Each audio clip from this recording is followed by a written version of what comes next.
So I just finished reading this book, Can't Hurt Me, by the one and only David Goggins. Now, if you don't know David Goggins, I'll give you a quick bio.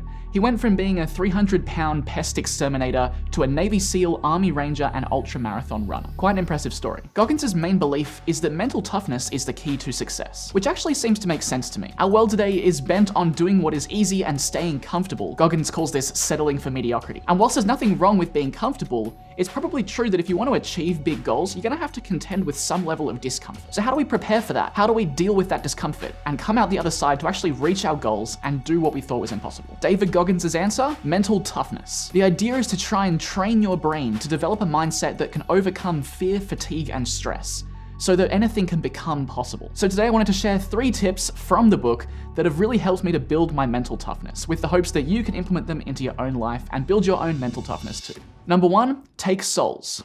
What does that mean? Well, it's this idea that we want to try and work harder than people expect. We want to surpass people's expectations so we can defeat them in the mental warfare. The idea is that they expect us to get to this level, and we're going to get to this level and blow their minds. So all you have to do to implement this is just figure out who your opponent is, figure out what they expect of you, and then smash that out of the park. I found this to be really helpful in the gym, when your coach expects you to hit a certain level, or the guy next to you is thinking that maybe you're at this level, and you just blow them out of the park and get to that level. And I've also found it helpful with clients. Whenever I'm shooting big projects, they expect the quality to be about here, and I try and deliver up here. I try and put in the extra work and make it as good as I can. Point number 2, the cookie jar mentality. When we're going through that pain and discomfort, our brain is often looking for reasons to quit.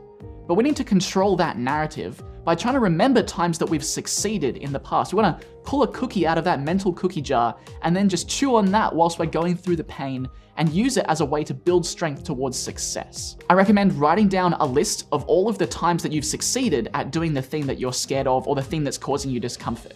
That way, when you're in that discomfort, you're in that stress, you can pull from that list and say, hey, I've succeeded before. Remember when I did this? And that can give you that mental edge to try and get through the actual pain. I found this to be really helpful when it comes to going for runs.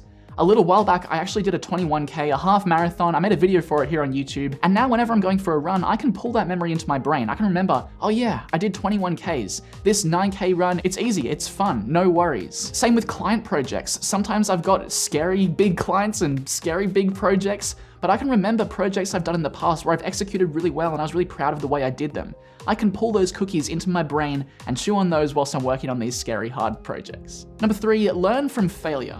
Failure gets a very bad rap in our society today. A lot of people see it as negative, but actually, if we can reflect on it and we can learn from it, it's actually a very positive thing to fail. It can boost us towards success by showing us the areas we need to improve on. Goggins recommends doing an AAR, which is an after-action report. And how do you do an after-action report? Think about the goal you failed at and write down all the things that went well, because chances are not everything was a failure.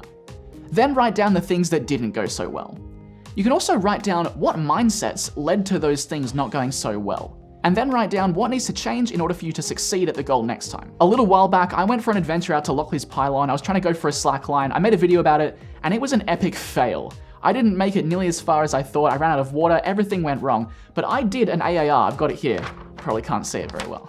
But I noted down some things that I did well. Like I stayed positive and I made smart decisions that weren't just about getting a perfect video, but actually about safety. And I wrote down some things that went badly, i.e. I ran out of water, I didn't leave enough time in the day, my backpack wasn't as comfortable as I was hoping it was. And then I wrote down some takeaways for how I can do better next time to actually achieve the goal, i.e. bring more water. But doing this AAR really helped me to reflect on my failures and then use them to propel me towards success in the next attempt. So there you go, that's 3 techniques that you can use to try and build your mental toughness so you can achieve your big goals. After reading this book, I've truly come to believe that the mind is the most powerful asset we have at our disposal. I've actively been putting the techniques in this book into practice in my life, and I've seen real results and actual progress towards my goals from using them. So, would I recommend the book?